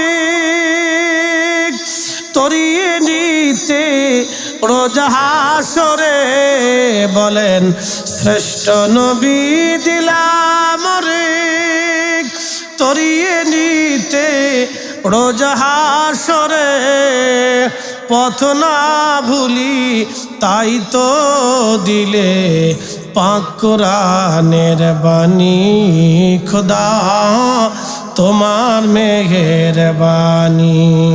লা ইলাহা, না জবান খুলে দে, নারে তাকবীর, নারে রিসালাত, আহলে সুন্নাত ওয়াল জামাত। ঈসা নবী আল্লাহর রাসূলকে সালাম দিবে রওজা শরীফে। আর একটু জোরে, নবীজি সালামের জবাব দিবেন। লক্ষ লক্ষ মানুষ তার জবাব শুনবে। নবীজির সালামের জবাব মানুষেরা কি করবে? শুনবে। একসাথে বলবেন আল্লাহু আকবার। তাহলে আমাদের নবী জিন্দা আছে না নাই? রওজা শরীফে আছে না নাই? আগামী তো থাকবে কি থাকবে না? আমরা চোখে দেখি না, সেটা চোখের দোষ। কথা ঠিক আছে না? উজাইর আলাইহিস সালাতু ওয়াস সালাম ঘুমায় পড়লেন, তার মানে ঘুমান নাই, আল্লাহ তার রূহ নিয়ে চলে গেলেন। ভাই মানুষ ঘুমায় না? ঘুমাইলে কোথায় যায় বলেন? আপনি যখন ঘুমান, ঘুমায় কই যান? বলেন যে আপনি এই জায়গায় গেছেন, বলেন। ঘুম কি আপনার নিয়ন্ত্রণে না আল্লাহর নিয়ন্ত্রণে? ঘুম একটা মৃত্যু। প্রেসিডেন্ট পুতিন ঘুমায় না? এত বড় প্রেসিডেন্ট ঘুমানোর পরে কই যায়? আল্লাহ তাকে নিয়ে চলে যায়। প্রেসিডেন্ট শি জিনপিং ঘুমায়, প্রেসিডেন্ট ট্রাম্প ঘুমায়, পৃথিবীর সব জ্ঞানী গুণী সায়েন্টিস্ট বিদ্বান যারা আছে সবাই ঘুমায়। তো যখন ঘুমায় তখন নিয়ে চলে যায়। তাহলে মানুষ কি নিজের নিয়ন্ত্রণে না আল্লাহর নিয়ন্ত্রণে? পৃথিবীর যে যত বড়ই লাটসাপ হোক, যত বড়ই গুন্ডা পান্ডা যাই হোক, শক্তিশালী হোক, সে কি নিজের নিয়ন্ত্রণে না আল্লাহর নিয়ন্ত্রণে? আল্লাহ তাকে নিয়ন্ত্রণ করেন। তার ঘুমটাও আল্লাহর নিয়ন্ত্রণে। মানুষ যখন ঘুমায় তখন তার রুহুটাকে আল্লাহ নিয়ে চলে যায় শূন্যে। ওই শূন্যের উপর থেকে রুহু বডির ভিতরে কাজ করে। একসাথে বলবেন আল্লাহু আকবার। এই কুদরতের মালিককে বিশ্বাস হয়নি আপনাদের? আহা, এটা আমি লিখিনি, ইমাম ইবনে কাইয়্যিম জাওজি কিতাব রুহের মধ্যে লিখছেন। রুহু শূন্যতে চলে যায়। কোন বর্ণনা আসছে আরশে মুআল্লার নিচে নিয়ে যায়। ওখান থেকে ইমানদের রুহু বডির ভিতরে কাজ করে। আল্লাহ ইচ্ছা করলে রেখে দেন, না হলে ফেরত পাঠান। এই জন্য হঠাৎ করে মানুষকে যদি ঘুমের মানুষকে ডাক দেন, হঠাৎ ডাক দেন, তো ঘুম থেকে ওঠার পরে দেখবেন সে হতবিহ্বল হয়ে যায়, সে দিক শূন্য হয়ে যায়, হাত পাও কাঁপতে থাকে, শরীর কাঁপতে থাকে, শরীর ঘাম এসে যায়। তার মানে রুহুটা তার ভিতর প্রবেশ করতে সময় লাগে। সময় লাগার কারণে সে হতবিহ্বল হয়ে যায়, রুহুটা আসতে সময় লাগে। এই জন্য ঘুমের মানুষকে আল্লাহর নবীর সুন্নত, তোমরা ধীরে ধীরে ডাকো, আস্তে আস্তে ডাকো, আস্তে আস্তে ডাকো। হঠাৎ ডাক দিও না। হঠাৎ ডাক দিলে সে হতবিহ্বল হয়ে যাবে, চিন্তিত হয়ে যাবে, পেরেশান হয়ে যাবে। এই জন্য তাকে হঠাৎ ডাক দিও না। হঠাৎ ডাক দিলে দেখবেন সে পাগল পড়া হয়ে যায়। হ্যাঁ, মানে কোনো দিশা খুঁজে পায় না। এই রুহুটা আমাদের নিয়ন্ত্রণে নেই, আল্লাহর নিয়ন্ত্রণে। শূন্যের উপর থেকে রুহু মানুষের বডির মধ্যে কাজ করে। শূন্যের উপর থেকে বডির মধ্যে রুহু কাজ করে। শূন্য থেকে রুহু মানুষের বডিতে যদি রুহু কাজ করতে পারে, তাহলে বলেন আমাদের নবী, রহমতের নবী রওজা শরীফ থেকে আজকের মাহফিল দেখার ক্ষমতা নবীর আছে না না? হাত উঁচা করে বলেন আছে না নাই? আমরা সুন্নিরা বিশ্বাস করলে আমরা বানাইছে বেদাতি, অথচ আমরাই অরিজিনাল বিশ্বাসী। কথা বলেন ঠিক না বেঠে? আমরা অরিজিনাল মুসলমান, আমরা অরিজিনাল বিশ্বাসী। এরা ডুপ্লিকেট বিশ্বাসী। এরা অর্ধেক বিশ্বাস করে, অর্ধেক বিশ্বাস করে না। আমরা পরিপূর্ণ বিশ্বাসী। কথা ঠিক আছে না ভাই? আমাদের রাসূল রওজা শরীফে জিন্দা, আমরা পরিপূর্ণ বিশ্বাসী। হযরত উযাইর আলাইহিস সালাতু ওয়াস সালাম তিনি ঘুমিয়ে পড়লেন। ঘুমের মধ্যে আল্লাহ তার রূহ নিয়ে গেলেন, আর ফেরত পাঠাইলেন না। ঘুমের মধ্যে যে রূহ চলে গেছে, আমার আল্লাহ আর তারে ফেরত দেন নাই। 100 বছর পার হয়ে গেল। সুবহানাল্লাহ কোন? কত বছর? 100 বছরে উযাইর আলাইহিস সালামের বডি নষ্ট হয় নাই, তার পানি নষ্ট হয় নাই, তার আঙ্গুরের রস নষ্ট হয় নাই, তার খেজুর নষ্ট হয় নাই, তার রুটি নষ্ট হয় নাই। কিন্তু গাধা মরে পচে গলে হাড্ডি বের হয়ে গেল। গাধার দড়িটা গাছের সাথে তখনও ঝুলা রইছে। একসাথে বলেন আল্লাহ। এই কুদরতের মালিককে আল্লাহ। সেই আল্লাহ আসেনি? একসাথে বলেন আসেনি? না না, জোরে বলেন আসেনি। আমাদের খাবার কে দেয়? সারা পৃথিবীতে যত কুকুর আছে, কুকুরের খাবার কে দেয়? মানুষের খাবারের জন্য জাতিসংঘ আছে, WHO আছে, স্বাস্থ্য সংস্থা আছে। এরপরে বিরাট বড় বড় বড় বড় বড় বড় বড় বড় কোম্পানি আছে। মানুষ যাতে সুন্দর খায় সেই জন্য মানুষের খাবারের জন্য বড় বড় বড় বড় বিজনেস সেন্টার আছে, খাদ্য গোদাম আছে। কিন্তু কুকুরের জন্য কোনো খাদ্য গোদাম নাই। কুকুরকে খাবার যিনি দেয় তিনি আল্লাহ। মাছের কোনো খাদ্য গোদাম নাই। সমুদ্রের ভিতরে একটা নীল তিমি প্রত্যেক দিন 110 মণ খাবার একা একবারে গ্রহণ করে, একবারে খায়। যদি নীল তিমি 110 মণ খাবার একবারে খেতে পারে, নীল তিমির আমরা খাওয়াই না, আমার আল্লাহ, আমার রব তার খাবার বরাদ্দ করে। বিনা ব্যাংক ব্যালেন্সে যদি আল্লাহ তার 110 মণ খাবার খাওয়ায়, তাহলে যে আল্লাহ আমারে খাওয়ায় সে আল্লাহ মাখলুকদেরকে খাওয়ায়। যে আল্লাহ মাখলুকদেরকে খাওয়ায় সে আল্লাহ আমাদেরকে খাওয়ায়। তারপর আমরা সুদ খাই, ঘুষ খাই। কথা কন ঠিক কিনা? আচ্ছা, কুত্তায় ভরসা করে কারো? আল্লাহর উপরে না? কুকুরের কি কোনো খাদ্য গোদাম আছে? মানুষের দিকে চেয়ে থাকে, এই জন্য কুকুরকে খাবার দিবে, অসুবিধা নেই। বাড়ি কুত্তা পড়লে না খাওয়া রাখবে, লোকে খাবার দিবে। কুকুরকে পানি পান করে এক পতিতা নারী বেহেশত চলে গেছে। একসাথে বলবেন আল্লাহু আকবার। কুকুরের স্রষ্টা কে? বিড়াল কে বানাইছে?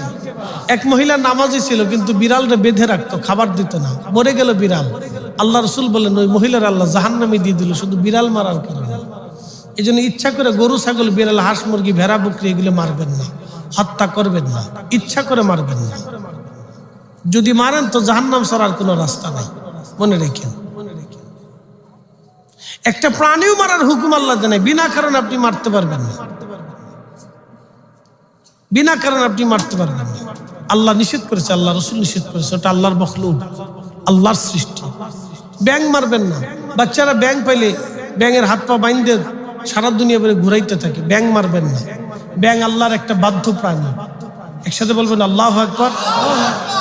গিরগিটি মারবেন, শুধু একটা প্রাণী মারবেন, এটার নাম কি? গিরগিটি। গিরগিটি,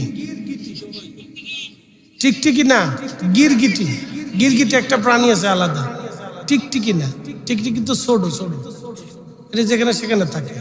গিরগিটি একটা প্রাণী আছে, বড় প্রাণী, যারা বলে রক্ত চোষা, অনেক সময় বলে না এরকম রক্ত চোষা, কাকলস নি, ওই তো এটাতে কয় গিরগিটি। এটা ফাইলে এটার বাটাম চালান দিতে বলে। কারণটা কি? ইব্রাহিম আলাইহিস সালামের আগুন জ্বলার সময় তাই দূরে দাঁড়ায় ফু মারছিল। তো যখন ফু মারছে আল্লাহ জিজ্ঞেস করলো ফুয়াস কে লেগে? আল্লাহ ইব্রাহিমের আগুন জ্বালাইতেছি যাতে বেশি করে জ্বলে। আচ্ছা, গিরগিটির ফুয়ে কি আগুন জ্বলবে? সহিহ বুখারীতে, সুনান ইবনে মাজাতে, তিরমিজিতে হাদিসটা আসছে। আল্লাহর নবী বললেন ও আল্লাহর দুশমন, আল্লাহর খলিলের দুশমন, এই গিরগিটি যেখানে পাও এখানে তোমরা তাকে হত্যা করো, বাটাম চালা দাও। আল্লাহর দুশমন, আল্লাহর খলিলের দুশমন, একসাথে কোন আল্লাহু আকবার। ইব্রাহিমের বিরুদ্ধে, ইজ্জতের বিরুদ্ধে দাঁড়াইয়া এটা হয়ে গেছে গিরগিটি, সারা জীবনের জন্য বাটাম চালান খাবে। আমাদের দেশে মানবরূপীও কিছু গিরগিটি আছে যারা আমার রসুলের ইজ্জতের বিরুদ্ধে দাঁড়ায়। কথা কন ঠিক না বেটি? এরা মানবরূপী গিরগিটি। মুসলমান খুব মনোযোগ দিয়ে কথা শুনিয়া যাবেন। গিরগিটি পিটাবেন, ব্যাঙ মারবেন না। ইব্রাহিমের আগুন নিভানোর জন্য ব্যাঙে ছোট ছোট করে পেশাব ছাড়তেছে। আল্লাহ ডাক দিলেন, ব্যাঙ কি করো? বলে আল্লাহ পেশাব সারি। বলে কেন? বলে খলিলের আগুন গুলি নিভাই। আল্লাহ বলেন ব্যাঙ তোমার এই পেশাবে কি আগুন নিভবে? বলে আমি জানি নিভবে না। তাহলে কেন তুমি পেশাব ছাড়ো? ব্যাঙ বলে রব্বি কিয়ামতের ময়দানে কোটি কোটি মাখলুকের ভিড়ে তুমি আমাকে জিজ্ঞাসা করবা, ব্যাঙ আমার খলিলকে আগুনের মধ্যে পোড়ানোর সময় তোমার ভূমিকা কি ছিল? আমি বলবো আল্লাহ সেই দিন আমার পেশাব ছেড়ে দিয়ে আমি তোমার খলিলের আগুন নেভানোর চেষ্টা করেছিলাম। আমার আল্লাহ, আমার রব বলবেন ব্যাঙ রে যা, তোর পেশাব আমি আল্লাহ পবিত্র বানায় দিলাম। একবার জোরে বলা যাবে কে মারহাবা? ব্যাঙ ফিটানো যাবে? ফিটাইতেন না কিন্তু সাবধান, ব্যাঙ মারবেন না। ব্যাঙের আরেকটা গুণ শোনাই দিয়েছে, সহিহ বুখারীতে সহিহ হাদিস আসছে। ইমাম ইবনে কাসির আল বিদায়াতে লেখছে, ব্যাঙ একদিন দুই হাত বাড়ায় ব্যাঙ দোয়া করতেছে আল্লাহর কাছে। মারহাবা কোন? কিসে দোয়া করে? ব্যাঙে দোয়া করে। তার দুইটা পা নিচের উপর ভর দিয়ে ব্যাঙ আসমানে হাত বাড়ায় দোয়া করে। সুলাইমান আলাইহিস সালামের সময় দুর্ভিক্ষ আসছে, মানে বৃষ্টি নেই, অনেক বৃষ্টি নেই, মাসের পর মাস খরা পড়ছে, প্রচন্ড গরমে উম্মতের কষ্ট হয়।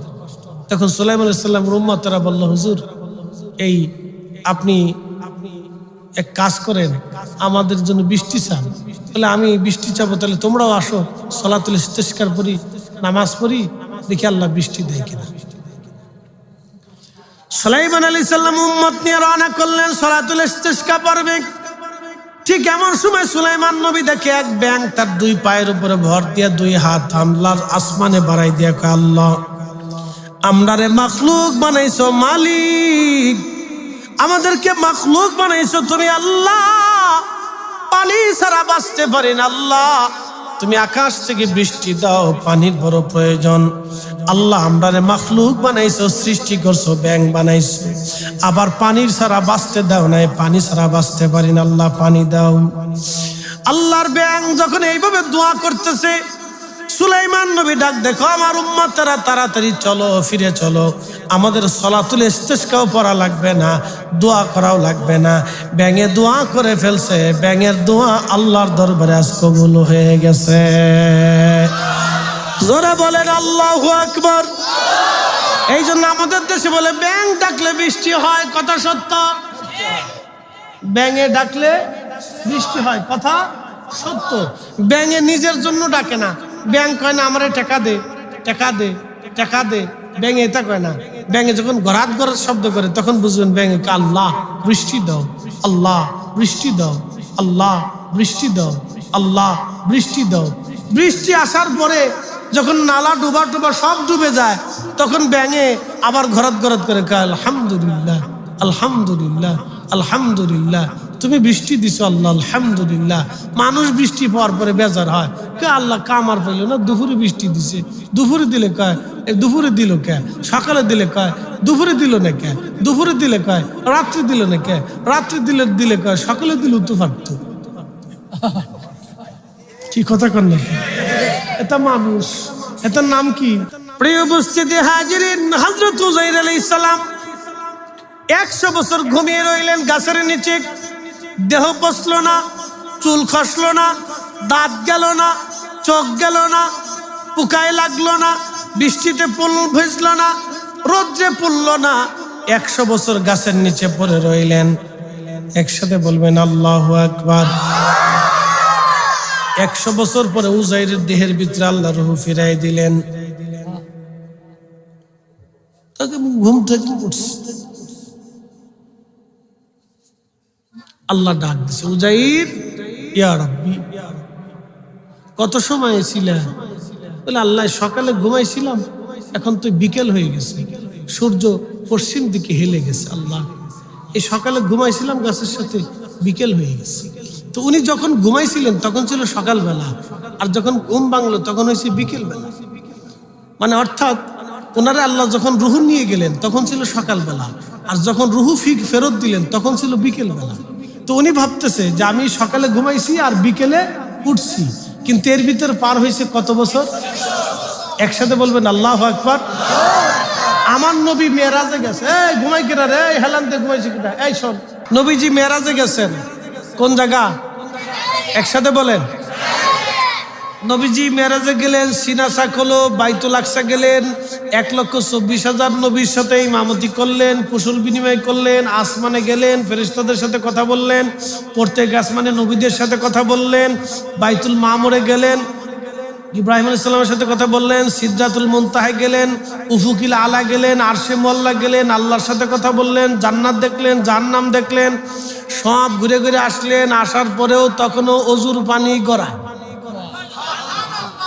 এখন প্রশ্ন করি, সৌদি আরবে মক্কাতে যারা গেছেন ওইখানে অজু দিয়ে পানি দিয়ে অজু করলে অজুর পানি কত মিনিট গড়ায়? 10 সেকেন্ড। কি কথা কর না, 10 সেকেন্ড সর্বোচ্চ হবে, তো বেশি পানি ঢালবে। কথা ঠিক আছে না? পানি তো শুষ্ক, মাটি তো শুষ্ক।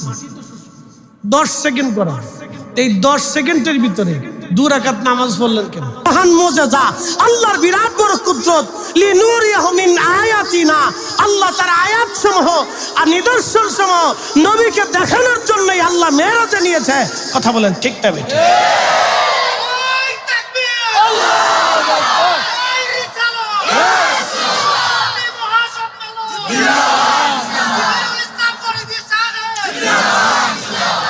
কিন্তু নজদীদেরকে জীবনে এই ওয়াজ বুঝাইতে পারলাম।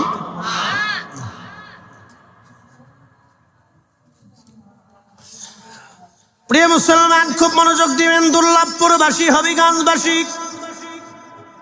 হযরত উযাইর আলাইহিস সালাম কে আল্লাহ বলেন, উযাইর না 100 বছর পার হয়ে গেছে। বলে আল্লাহ বলো কি? বলে উযাইর তোমার গাধার দিকে তাকাও। উযাইর দেখে তার গাধা মরে একবারে হাড় গোড় সাদা হয়ে গেছে, কিচ্ছু নাই, গাধার কোনো অস্তিত্ব নাই, কয়টা হাড্ডি পড়ে আছে। উযাইর তোমার পানির দিকে তাকাও। হযরত উযাইর দেখে পানিটা ঠিক মতোই আছে, পানি কোনো পরিবর্তন হয় নাই। আচ্ছা প্রশ্ন করি, এটার নাম মাম পানি। এই পানিটা যদি আপনি 100 বছর রেখে দেন, পানি কি পানির জায়গায় থাকবে না নষ্ট হবে? নষ্ট হয়ে যাবে, কারণ এটার লিমিট আছে, পরিমাণ আছে, এটার মেয়াদ দিয়ে দেওয়া হয়ে গেছে। এটার মেয়াদ দিছে 26 সাল পর্যন্ত। 26 সাল, 7-2-26, অর্থাৎ আগামী ফেব্রুয়ারি পর্যন্ত, জানুয়ারি ফেব্রুয়ারি পর্যন্ত টাইম আছে। ফেব্রুয়ারির 9 তারিখ পর্যন্ত সময় আছে। এটার 10 তারিখ গেলে এই পানিটা নষ্ট হয়ে যাবে। এই মাম পানিরও একটা নির্দিষ্ট মেয়াদ দিয়ে দেওয়া হলো, কিন্তু 100 বছর পর্যন্ত পানি রইল, পানিটা নষ্ট হলো না।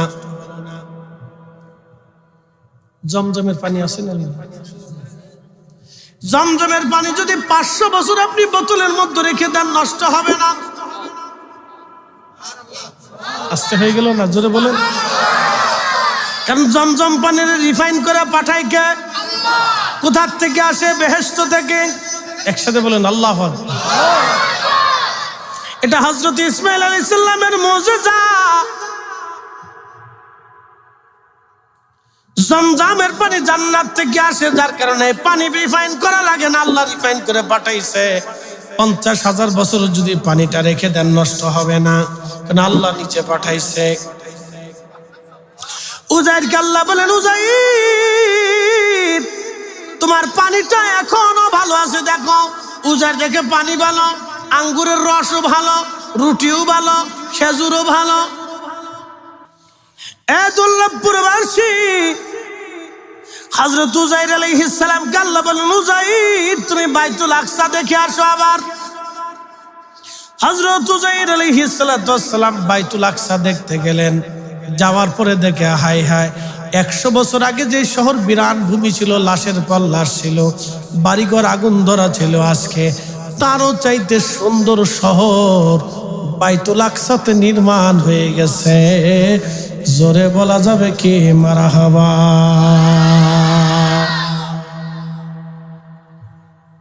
আল্লাহ বলেন, উজাইর তুমি কি তোমার বাড়ি ফিরে যাবে? বলে, আল্লাহ আমার বাচ্চা কাচ্চার কাছে তো দেখা করার দরকার, তাহলে তুমি বাড়ি চলে যাও। উজাইর বলল, আল্লাহ বহুদূর রাস্তা, পায়ে হেঁটে কেমনে যাব? আমার গাধাটারে জিন্দা বানায় দাও। আল্লাহ বলেন, উজাইর তোমার গাধার হাড় গোড়গুলি এক জায়গা করো। হাড্ডি গুড্ডিগুলি এক জায়গা করা হলো।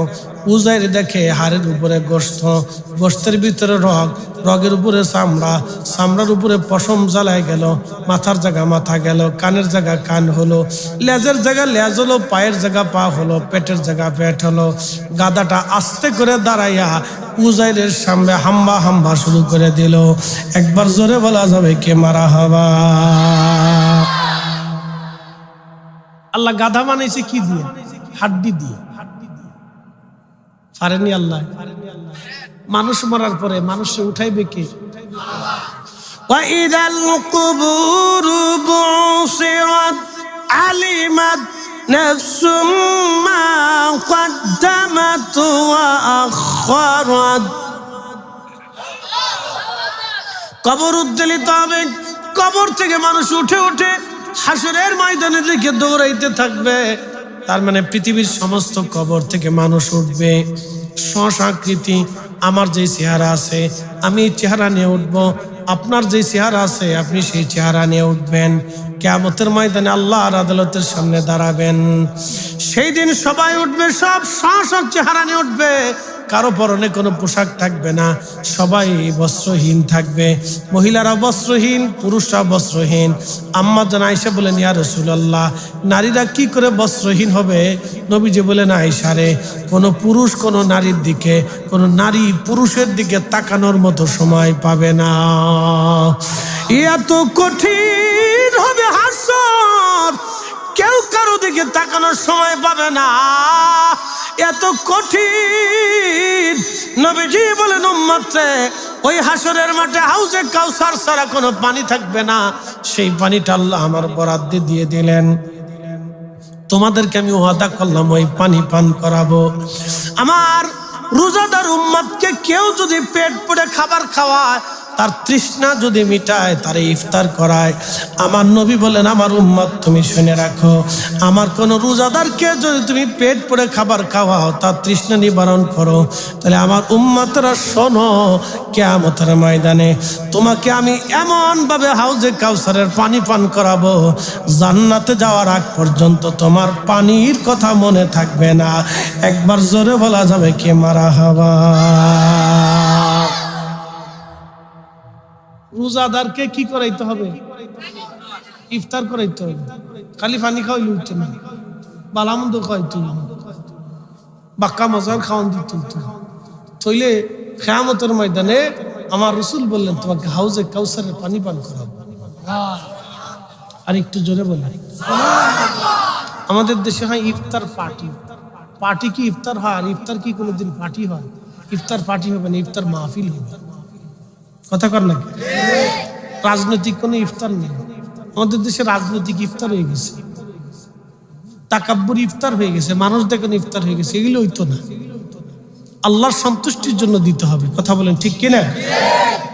তো খুব মনোযোগ দেন। উজাইর আলাইহিস সালামে গাধার উপরে চললেন, সরে বাড়ি গেছে।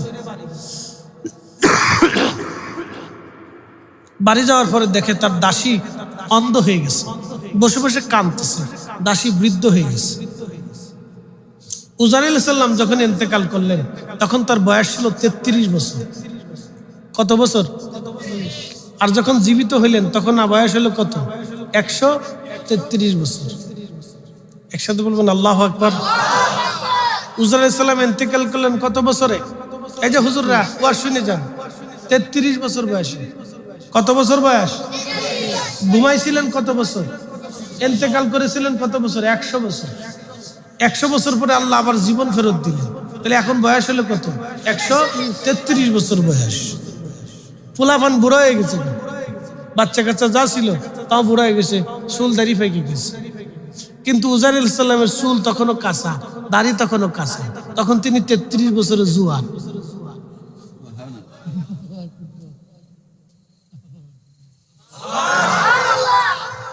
33 বছরের কি জুয়ান? আমার বয়স 40, আমার কি বুড়া দেখা? তো 33 বছর বয়সে আমি আরো জুয়ান ছিলাম, সুন্দর ছিলাম, আরো একটু হ্যাংলা পাতলা ছিলাম। 7 বছরে খেয়ে খেয়ে আর একটু মোড়া হয়েছে। খুব মনোযোগ দেন। তো 33 বছর বয়সে উজাইর আলাইহিস সালাম ইন্তেকাল করছে। আল্লাহ আবার তার 133 বছর পরে পাঠাইছে। কোন বর্ণনা 40ও আসছে, যেটা যাই হোক 40 33। তো বাড়ি যাওয়ার পরে দেখে দাসী অন্ধ, যায় ডাক দিছে, দাসী আমি তোমার উজাইর ফেরত আসছি। দাসী কয় না, আমার উজাইর মরে গেছে, 100 বছর আগে মারা গেছে। আমি উজাইরের দুঃখে কাঁদতে কাঁদতে অন্ধ হয়ে গেছি। আমি উজাইরের প্রেমে কেঁদে কেঁদে অন্ধ। আমার উজাইর নাই, 100 বছর আগে আমার উজাইর মারা গেছে। আমি উজাইরের শোকে আজ অন্ধ হয়ে গেছি। এটাকে বলা হয় প্রেম, ভালোবাসা। ভালোবাসায় মানুষ পাগল পারা হয়ে যায়। দেখবেন বন্ধু, ইয়াকুব আলাইহিস সালামের চোখের সামনে থেকে যখন ইউসুফকে হারিয়ে ফেললেন, তিনি ইউসুফকে না পাওয়া পর্যন্ত তিনি কেঁদেছিলেন। কাঁদতে কাঁদতে ইয়াকুবের চোখ অন্ধ হয়ে গিয়েছিল, চোখ সাদা হয়ে গিয়েছিল। হযরত ইউসুফের বিরহ বেদনায় ইয়াকুব কেঁদেছিলেন, জুলাইখা কেঁদেছিল ইউসুফের বিরহ বেদনায়। আর উজাইরের দাসী কেঁদেছে তার মনিব। হযরত উজাইরের বিরহ বেদনায় দাসী বলে, উজাইর রে তুমি কে আমি জানি না, আমি অন্ধ হয়ে গেছি আমার উজাইরের ভালোবাসায়। বিরহ বেদনায় আমি দাসী অন্ধ, কেঁদে কেঁদে আজ 100 বছর ধরে আমি উজাইরের জন্য কাঁদি। আমার উজাইর আজ দুনিয়াতে নাই। আর আমার নবীর বিরহ বেদনায় কেঁদেছিল উট।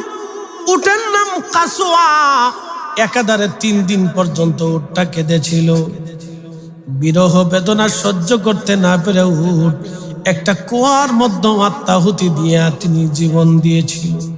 আমার রাসূলের বিরহ বেদনায় কেঁদেছিল হযরতে বেলাল। আহা, নবীর ইন্তেকালের পরে আর কোনদিন নবীর মসজিদে আজান দেন নাই।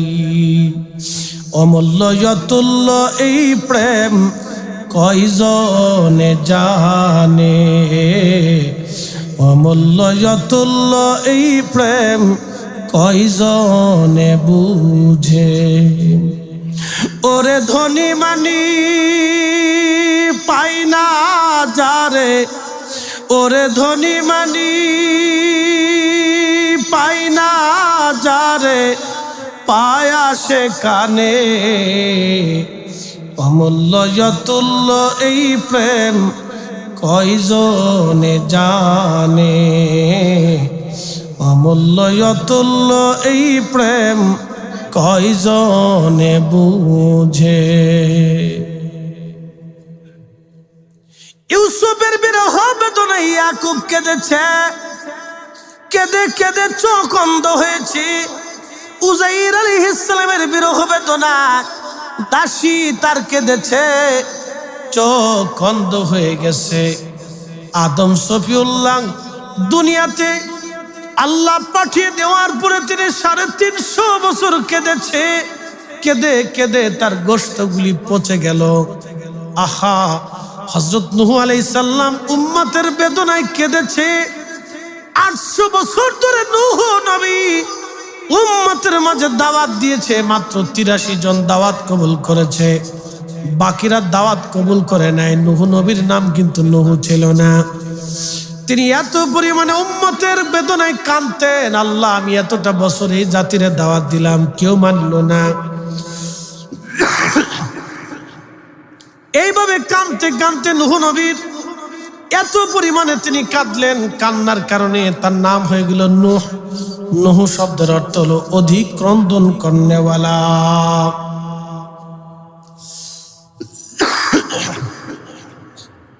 আমার রসুলের বিরহ বেদনায় হযরত বেলাল কানলেন। কেঁদে কেঁদে হায়রান হয়ে বেলাল মদিনার থেকে রওনা দিয়ে সিরিয়ায় চলে গেলেন বিরহ বেদনা নিয়ে। রাত্রিবেলা ঘুমায়, স্বপ্নের ঘরে দেখে রহমতের নবী বেলালের ঘরে তশরিফ আনলেন। ডাক দিয়ে বলে, বেলাল রে, কেমন জুলুম তুমি শুরু করছো বেলাল? ও বেলাল, আমার সাথে কেমন জুলুম শুরু করছো? কতদিন হলো তুমি আমার জিয়ারতে আসো না রে বেলাল? আমি নবীর জিয়ারতে আয় রে বেলাল, আমি নবীর জিয়ারতে আয়। বেলালের মতো আশিক যদি আমরা হইতাম, বেলালের মতো আশিক যদি আমরা হইতাম, দুনিয়ায় নবীর দেখা পাইতাম, দুনিয়ায় নবীর দেখা পাইতাম। নবীজি স্বপ্ন দেখালেন, বেলাল কতদিন তুমি আমার জিয়ারতে আসো না বেলাল? এ কেমন জুলুম তুমি আমার সাথে শুরু করছো রে বেলাল? হযরত বেলাল সুবে সাদিক খাওয়ার পরে সিরিয়া থেকে রওনা দিলেন। সুদূর মদিনা পানে তিনি চলে আসলেন। রাত্র গভীর, রওজা শরীফের কাঠের জালি মোবারকের সঙ্গে হেলান দিয়ে মাথাটা ঢুকাইয়া ঢুকাইয়া বেলাল কান্দে বলে, হুজুর, গোলাম আসতে বলেছিলেন, গোলাম আপনার কদম মোবারকে হাজির। নবী গো, আপনি আসতে বলেছিলেন, আপনার বেলাল আপনার কদম মোবারকে হাজির হয়ে গেছে। বুঝতে পারতেছেন কতটুকু প্রেমিক হলে নবীজি তাকে ডাকতে গেলেন স্বপ্নে, আসো বেলাল। আমার নবীকে কতটা ভালোবাসা দিলে একজন সাহাবীকে নবী স্বপ্নে ডাকতে গেছে, বেলাল আমার জিয়ারতে আসো। হযরত বেলালকে ডেকে নিয়ে আসলেন। বেলাল কান্দে। নতুন মুয়াজ্জিন এসে দেখলো সাহাবী বেলাল কান্দে। ডাক ডাকায়, সাহাবীরা রে, নবীর মুয়াজ্জিন, মুয়াজ্জিন রাসূল হযরত বেলাল ফিরে আসছে, তোমরা দেখো। সাহাবীরা ঘর থেকে বের হয়ে এসে দেখে বেলাল কান্দে। সাহাবীরা বলল, বেলাল রে, কতদিন হলো তুমি আমার কণ্ঠে আজান, কতদিন হলো তুমি আমাদেরকে আজান শোনাও না গো। যে লাহান দিয়া নবীজির আজান শোনাই তাগো বেলাল, মিনারায় যাও, ওই আজানটা আমরাও শোনাও। বেলাল বলে, দেখো গো সাহাবীরা, আমি নবীর ইন্তেকালের পরে আর আজান দিতে পারি নাই, আমার দ্বারা আর আজান দেওয়া সম্ভব না, আমাকে অনুরোধ করো না, আমি আর আজান দিতে পারবো না।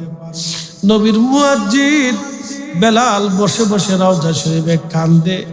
বেলালের কান্না দেখে সাহাবীরাও কান্দে, বিরহ বেদনা। আমি জানি প্রেমে পাগল সে তো মদিনা।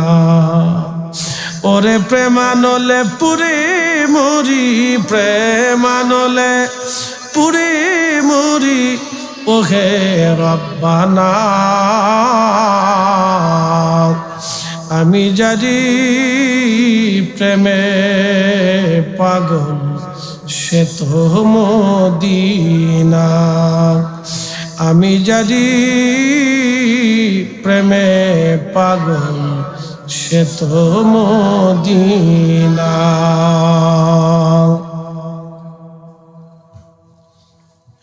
সাহাবীরা বলল, দেখো রে, আমাদের কথাই বেলাল হয়তো আজান দেব না। দেখো হাসান হুসেন আসেনি, তারা রসুলের তৌহিদ আশা করা যায়, তাদের কথা বেলাল হয়তো ফেলাবে না। ইমাম হাসান হুসেন দুইজনকে ডেকে নিয়ে আসা হলো। দুইজন ছিলেন দেখতে নবীজির মতো দেখা যাইতো, সুন্দর চেহারার অধিকারী। দুইজনকে ডেকে আনার পরে হযরত বেলাল রওজা শরীফ থেকে উঠে একবার ইমাম হাসানের বুকের মধ্যে মাথা ঠেকায় কান্দে, আবার ইমাম হুসেইনের বুকের মধ্যে মাথা ঠেকায় কান্দে। নবীর মুয়াজ্জিন ডাক দেখায়, হযরত হাসান ডাক দেখায়, নবীর মুয়াজ্জিন, নানার মুয়াজ্জিন গো, তুমি মিনারায় যাও, যেই কণ্ঠ দিয়ে নানার আজান শোনাইতা, আমরাও আজানটা শুনতে চাই গো নানার মুয়াজ্জিন। কতদিন হলো তুমি সেই আজানটা শোনাও না, যাও গো যাও। সেই মহিলার গো সাহাবীর সাদ, বনু নাজ্জার গোত্রের মহিলার এক সাহাবীর সাদের উপরে দাঁড়ায় বেলাল আজান দিতেন। ওই সাদের উপরে বেলাল দাঁড়ায় আজান শুরু করলেন। আল্লাহু আকবার, আল্লাহু আকবার,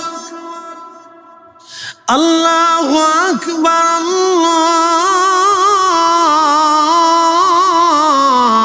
আল্লাহু আকবার। আশহাদু আল্লা ইলাহা ইল্লাল্লাহ,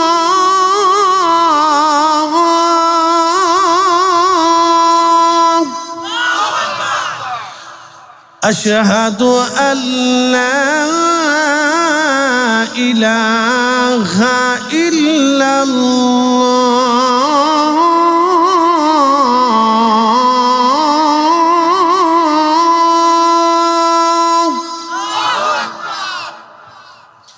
সারা মদিনাতে আজানের আওয়াজ ছড়িয়ে গেল। মদিনার রন্দে রন্দে আজানের আওয়াজ, এত সুমধুর কণ্ঠের আজান পৃথিবীতে আর কেউ কোনোদিন দিতে পারবে না। আজানের ফুয়ুজুত এতই মধুর, এত সুন্দর আজান আর কারো কখনো হবে না। এতই চমৎকার আজান ছিল বেলালে। আজানে যখন টান দিলেন, মদিনার মানুষ ছটফট করে ঘর থেকে বের হয়ে দৌড় মারছে। মহিলারা বের হয়, বাচ্চারা বের হয়ে দৌড়ায়। সবার মুখে চোখে কান্না, মুখে একটা বাণী, নবী বুঝি আসছে রে, নবী বুঝি ফিরে আসছে, রসুল বুঝি আসছে রে, নবী বুঝি ফিরে আসছে। সারা মদিনার কান্নার রোল পড়ে গেল, নবী আসছে রে, নবী আসছে রে, নবী আসছে। সারা মদিনার কান্নার রোল, নবী আসছে রে, নবী আসছে, নবী বুঝি ফিরে আসছে। কান্নার রোল সারা মদিনায় পড়ে গেল। সাহাবীরা কান্দে, মহিলারা কান্দে, বাচ্চারা কান্না করে, যুবকরা কাঁদে। প্রিয় নবীর বিরহ বেদনা কান্দে রে, বিরহ বেদনা এমন। উজাইরের দাসী 100 বছর ধরে কেঁদে কেঁদে চোখ অন্ধ করে ফেললো বিরহ বেদনায়। ইয়াকুব নবী ইউসুফের বিরহ বেদনায় কেঁদে কেঁদে চোখ অন্ধ করে ফেললো। আমি জানি প্রেমে পাগল সে তো মদিনা। ও প্রেমানলে পুরে মরি ও হে রব্বানা, আমি জানি প্রেমে পাগল সে তো মদিনা। যখন মুয়াজ্জিনে রাসূল আযান দিলেন, আশহাদু আন্না মুহাম্মাদার রাসূলুল্লাহ,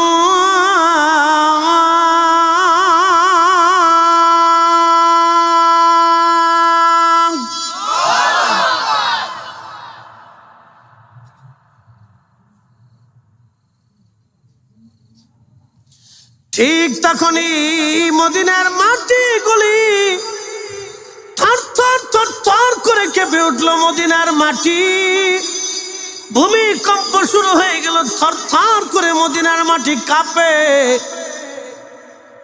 নবীর মুয়াজ্জিন বেলাল অজ্ঞান হয়ে পড়ে গেলেন, বেহুশ। সাহাবীরা কান্না করে বসে পড়ল, কেউ গড়াগড়ি খাচ্ছে, কেউ বসে পড়েছে, কেউ নির্বাক হয়ে তাকিয়ে আছে। এমন কোন সাহাবী নাই মদিনা সেদিন চোখের পানি ফেলে ফেলে না কেঁদেছিল। হযরত বেলাল বেহুশ হয়ে গেলেন, মদিনার মাটি পর্যন্ত থরথর করে কেঁপে উঠল। পৃথিবীতে কারো আজানে কোনোদিন মাটি কাঁপে নাই, কখনো কারো আজানে কোনোদিন মাটি কাঁপবে না। হযরত বেলালের আজানে সেই দিন দুনিয়ার মাটি কেঁপে উঠেছিল। আহা, হযরত বেলালকে হাসরের ময়দান আরেকটা আজান আল্লাহ দিওয়াবেন। ওই আজান শুনে হাসরবাসীরা চিৎকার মেরে মেরে কাঁদতে থাকবে। বেহেশতের ভিতরে বেলালকে দিয়ে আল্লাহ আজান দিওয়াবে। আজান এত সুমধুর হবে, জান্নাতীরা নির্বাক হয়ে বেলালের আজান শুনতে থাকবে। আজান আজান আজান আজান, একবার জোরে বলা যাবে কি মারহাবা। অমূল্য অতুল্য এই প্রেম কয়জনে বুঝে, ওরে ধনী মানি পাই না যারে, ওরে ধনী মানি পাই না যারে, পায়া সে কানে। অমূল্য অতুল্য এই প্রেম কয়জনে বুঝে। হযরত উযাইর বললেন, দাসী তুমি কি আমাকে চেনো নাই? বলে না, আমি তো অন্ধ, কি করে তোমাকে চিনবো? তুমি যদি উযাইর হও, আমার উযাইর তো আল্লাহর নবী ছিলেন, মুস্তাজাবাতুদ দাওয়া। আমার উযাইর আল্লাহর কাছে কিছু চাইলে আল্লাহর সাথে সাথে দিয়ে দিতেন। তুমি যদি উযাইর হও, তাহলে আমার চোখ আল্লাহর কাছ থেকে চেয়ে ভালো করায় দাও। তখন হযরত উযাইর আলাইহিস সালাম দাসীর চোখে হাত দিয়ে বোলাইয়া দিয়া বলেন, আল্লাহ আমার দাসীর চোখ তুমি ভালো করে দাও। সাথে সাথে উযাইর আলাইহিস সালামের দাসীর চোখ ভালো হয়ে গেল। দাসী দেখে, হা ঠিকই তো আমার উযাইর। কোথায় ছিলেন মালিক? বলে, দাসী রে, আল্লাহ আমাকে ইন্তেকাল করায় রেখে দিয়েছিল, 100 বছর পরে আল্লাহ আমার আবার জীবন ফেরত দিয়ে দিছে। হযরত উযাইর আলাইহিস সালামের দাসী চিনে ফেলল, মনিব গো, আমি তো বৃদ্ধ হয়ে গেছি, দেখেন আপনি এখনো জওয়ান আছেন। বলে, দেখো আল্লাহ আমার এইভাবে রেখে দিয়েছে। বলে, আমার ছেলেরা কোথায়? বলে, হুজুর আপনার ছেলেরা তো বুড়া হয়ে গেছে, চুল দাড়িগুলি তাদের সাদা হয়ে গেছে। বলে, কোন জায়গা চলো? বলে, ঘরের অভ্যন্তরে অন্দরমহলে তারা বসে মিটিং করতেছে, গল্প করতেছে। আল্লাহর নবী উযাইর আলাইহিস সালাম যে ছেলেদের মাঝে সালাম দিলেন, আসসালামু আলাইকুম ওয়া রাহমাতুল্লাহ। ছেলেরা জবাব দিয়ে বলে, ওয়ালাইকুম আসসালাম, আপনি কে? বলে, আমার নাম হযরত উযাইর আলাইহিস সালাম। বলে, আপনি উযাইর? আপনার উযাইর? বলে, আপনি উযাইর? বলে, হ্যাঁ। ও ছেলেরা, আপনারা আমার ছেলে আর আমি আপনার বাবা। বাবার চুল এখনো কাঁচা, ছেলেদের চুল হয়ে গেছে পাকা। দেখুন আল্লাহ, ছেলেরা আপনি আব্বা কেমনি? আমরা আব্বা 100 বছর আগে মরে গেছে, আপনি আমাদের বাবা কেমনে হন? আমাদের বাবা মরে গেছে, উজাইর আলাইহিস সালাম মরে গেছে, আপনি উজাইর না, মিথ্যা বলতেছেন। তো উজাইর আলাইহিস সালামকে, না রে বেটারা, আমি তোমাদের আব্বা উজাইর আলাইহিস সালাম। আল্লাহ আমাকে 100 বছর ঘুম পাড়ায় রাখছিলেন, ইন্তেকাল করায় রাখছিলেন, আবার আল্লাহ আমাকে জিন্দা বানাইছেন, তোমাদের মাঝে পাঠাইছেন। ওই দেখো আমার গাধা নিয়ে আসছে। বিশ্বাস না করলে আমার দাসীর কাছে দেখো, তার চোখ ভালো করে হয়ে গেছে, আল্লাহ তার চোখ ভালো করে দিছে। দাসীকা, হ্যাঁ এটাই তোমাদের বাবা উজাইর, তিনি মুস্তাজাবুদ দাওয়া, যা দোয়া করেন তা কবুল হয়। আল্লাহ আমার চোখ অন্ধ করে দিয়েছিলেন, দেখো তার দোয়ায় আমার চোখ ভালো হয়ে গেছে। এ ছেলেরা, উনি তোমাদের আব্বা। বলে না, আমাদের আব্বা উজাইর আলাইহিস সালাম তওরাতের হাফেজ ছিল। তাহলে আমার আব্বা যদি হয়ে থাকে, উনি যদি অরিজিনাল উজাইর আলাইহিস সালাম হয়, তাহলে বলেন তওরাত কিতাব যেন মুখস্থ বলে দেয়। তখন উজাইর আলাইহিস সালাম এক বসাতে তওরাত কিতাব মুখস্থ পাঠ করে শোনাই দিলেন। একসাথে বলবেন আল্লাহু আকবার। তখন ছেলেরা কহা, আপনি আমাদের আব্বা। এটা উজাইর আলাইহিস সালামের জীবনী শোনাই। এই কুদরতের মালিক কে? কিন্তু আমাদের কি আর দুনিয়াতে ফিরে আসার কোনো সুযোগ আছে? আল্লাহ রুখসত করে দিছে, আমাদের জন্য আর হবে। আমরা ফিরে যাব কার কাছে? আল্লাহর কাছে ফিরে যাব, আমাদের আসার আর সুযোগ নাই।